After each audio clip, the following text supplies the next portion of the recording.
Belakangan ini ketika gue scrolling-scrolling di sosmed, isi dari algoritma gue banyaknya tentang kasus perceraian. Usut punya usut, ternyata banyak diantaranya yang memilih cerai karena pasangannya itu selingkuh. Emang pelakor di Indonesia itu udah berjamur ya guys? Bahkan ada survei juga yang bilang kalau Indonesia berada di peringkat kedua kasus perselingkuhan tertinggi di Asia. Fenomena ini pun akhirnya bikin gue bertanya-tanya ya, kenapa sih banyak orang yang selingkuh? Kenapa ada orang yang mau jadi selingkuhan? Dan apakah selingkuh itu adalah hal yang wajar? Welcome to Dating and Marriage Series by 1%. Hari ini kita bakal bahas psikologi pelakor dan orang yang hobi selingkuh. Enjoy.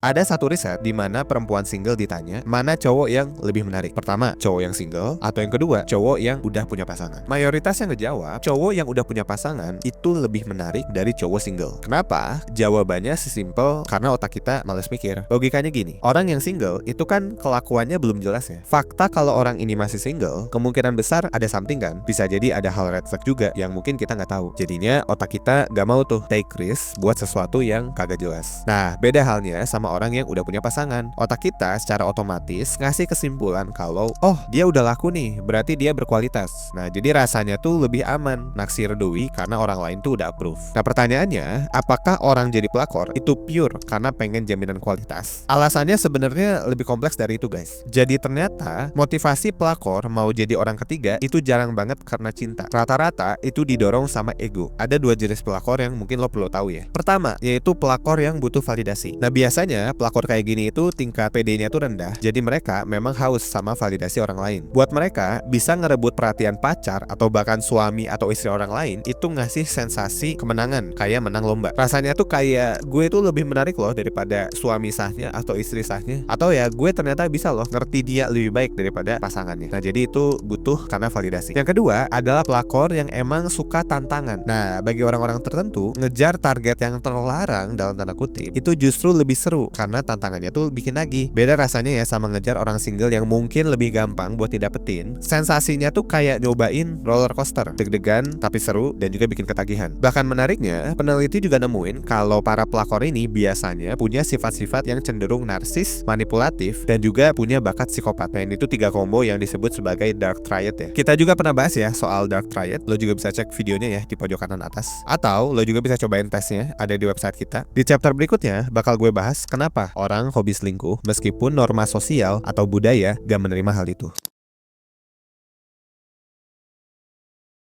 Selingkuh itu salah, semua orang juga tahu, termasuk pelakunya sendiri. Nah tapi, kenapa masih ada aja yang selingkuh meskipun tahu itu salah? Jawabannya, karena selingkuh itu candu dan bikin ketagihan. Di beberapa kasus, hubungan yang stabil bakal ngasih sensasi tenang, aman, dan juga damai. Nah makanya, banyak orang yang cenderung jadi lebih happy after pacaran atau nikah. Nah tapi, perasaan ini tuh buat para pelakor atau orang yang selingkuh, itu tuh ngebosenin. Mereka butuh sensasi yang lebih mantap dari sekedar happy di relationship. Dan perselingkuhan itu ngasih sensasi adrenalin tinggi kayak naik wahana halilintar di Dufan. Dan selain itu, perselingkuhan juga bikin nagih karena ada elemen ketidakpastian. Lo nggak tahu kapan doi bakal nelpon. Lo juga nggak tahu ya kapan bisa ketemuan lagi. Atau ya lo juga nggak tahu kapan lo bisa dapat kepastian untuk move ke hubungan yang sah. Dan kondisi ini tuh kalau di psikologi mekanismenya persis kayak orang kecanduan judol. Kalau lo tahu lo bakal menang pas main judol, ya lo juga pasti bakal bosen. Tapi justru karena lo nggak tahu kapan menangnya, rasa penasaran itu yang bikin lo terus-terusan main sampai miskin. Bahkan lebih parahnya lagi, siklus naik turunnya ekstrem ini bikin otak mereka itu rusak. Dan mereka jadi craving momen ketemu berikutnya dan jadi salah mengartikan rasa deg-degan karena stres sebagai cinta mati. Mereka ini sebenarnya bukan gila ya, tapi sistem rangsangan di otaknya tuh emang udah rusak aja. Jadi mereka tuh nggak bisa ya ngebedain mana yang emang beneran cinta dan mana yang emang stres karena selingkuh.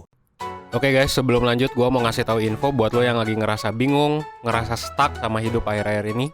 Entah itu soal karir, pendidikan, hubungan, keluarga, pernikahan, atau hal-hal personal lainnya. Sekarang 1% tuh nyediain psikotes premium. Di dalam psikotes premium ada berbagai pilihan tes yang dirancang buat ngebantu lo lebih paham siapa sih diri lo sebenarnya, supaya lo bisa ngambil keputusan hidup lo dengan lebih baik. Psikotes ini tuh ngegabungin berbagai jenis tes psikologi profesional. Jadi setiap lo beli, lo bakal dapet beberapa psikotes, disatuin reportnya jadi puluhan halaman untuk hasil yang akurat dan personal. Lo bisa baca puluhan halaman ini, dan yang paling keren, kalau lo nggak ngerti atau lo ada pertanyaan, lo bisa dapet insight lanjutan lewat konsultasi bareng expert dari 1%, langsung berdasarkan hasil tes lo.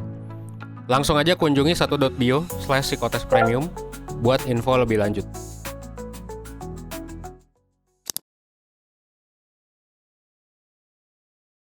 Banyak orang yang nggak bisa nerima perselingkuhan karena itu nggak sesuai sama standar sosial. Dari dulu kita selalu diajarin ya buat setia sama satu pasangan aja. Misalnya kayak di kisah Adam dan Hawa, tulang rusuk Adam itu kan cuma diciptain buat Hawa ya, nggak ada perempuan lain. Nah jadi satu tulang rusuk buat satu pemilik. Nah konsep ini disebut monogami atau satu pasangan untuk seumur hidup. Tapi menariknya, kalau kita bedah sejarah peradaban manusia, jauh setelah Adam dan Hawa, ternyata punya banyak pasangan itu adalah hal yang wajar guys. Misalnya dulu ya, di zaman Mesopotamia kuno atau Babilonia alias 6000 tahun sebelum Masehi, punya banyak pasangan itu wajar banget. Raja-raja ya misalnya punya selir atau harem bukan cuma buat nafsu, tapi juga buat politik dan ningkatin kehormatan mereka dengan nerusin keturunan. Nah monogami modern yang kita kenal sekarang baru benar-benar diketatkan norma sosialnya saat era Yunani Romawi dan diperkuat oleh ajaran agama setelahnya. Ada juga nih legenda menarik dari zaman Romawi kuno ya, sekitar tahun 161 sampai 180 Masehi. Di masa itu ada kaisar namanya Marcus Aurelius. Nah mungkin lo pasti tahu dia ya, simbol cowok stoik, bijak, dan kaisar paling kuat di masa itu. Kalau di zaman sekarang mungkin Marcus Aurelius ini udah jadi kriteria suami idaman banyak orang ya. Dan perempuan beruntung yang berhasil dapetin Marcus di zaman itu adalah Faustina. Nah plot twistnya, menurut naskah sejarah Historia Augusta, Faustina malah tergila-gila sama seorang gladiator yang status sosialnya tuh rendah, kasar, dan juga kerjanya cuma ngebunuh-bunuhin orang gitu. Beda 100%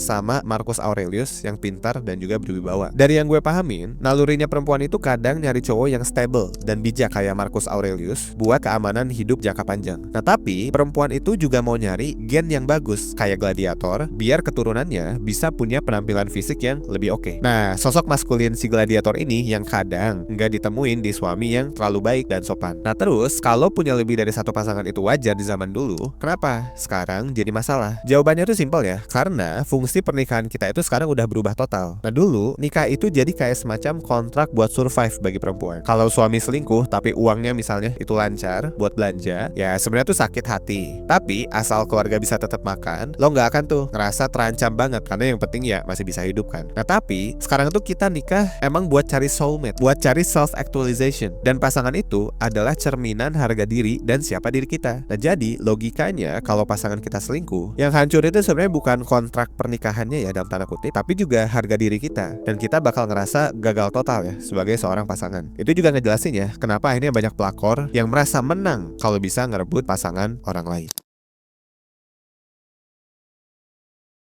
Ada pepatah yang bilang, sepandai-pandainya tupai meloncat, pasti akan jatuh juga. Nah jadi, mau sehebat apapun lo sembunyiin hubungan perselingkuhan lo, dunia pasti bakal tahu juga. That's why, buat lo yang sekarang lagi jadi selingkuhan, lo bisa coba consider buat berhenti dengan sadar kalau bisa jadi yang lo rasain sekarang itu bukanlah beneran cinta. Lo cuma ketemu pas senang-senangnya doang, dan lo nggak merasakan sedih-sedihnya gitu. Hal-hal buruknya itu lo nggak ngerasain. Dan yang terpenting, apakah worth it ngorbanin citra baik cuma buat hubungan yang nggak pasti? Karena faktanya, ada satu buku yang bilang kalau sedikit cowok yang ninggalin istri demi selingkuhan, kurang dari 5%. Kalaupun akhirnya dia nikah sama selingkuhannya ya, buku ini tuh bilang 75% nikah hasil dari selingkuh itu berakhir cerai. Nah terus, buat calon suami atau istri yang takut diselingkuhin, kalian bisa coba siapin namanya itu adalah perjanjian pranikah atau prenup yang masukin aturan soal perselingkuhan. Nah misalnya, siapa yang ketahuan selingkuh, dia bakal miskin, gak dapat harta sepeser pun. Nah kenapa ini tuh penting? Karena bagi otak, ancaman jatuh miskin adalah rem yang bisa mematikan nafsu sesaat. At the end of the day, selingkuhan itu adalah pilihan yang lo buat secara sadar. Kita bukan hewan ya yang cuma nurutin insting dan nafsu doang. Kita juga punya akal sehat. Jadi keputusan lo buat selingkuh atau jadi pelakor itu bukan pas lagi jatuh cinta, tapi pas lagi bosan, pas lagi capek, atau pas lagi lihat orang lain yang lebih cakep dari pasangan lo sekarang. Kalau di momen itu lo justru pilih buat menghargai diri sendiri dan ngejaga hubungan lo sama pasangan dibanding kenikmatan yang cuma 5 menit doang, itulah yang nunjukin lo sebagai manusia yang berkelas. Semoga video ini bisa bikin lo lebih paham ya sama diri sendiri dan juga pasangan lo. Dan kalau lo suka sama topik hubungan romantis kayak gini, 1%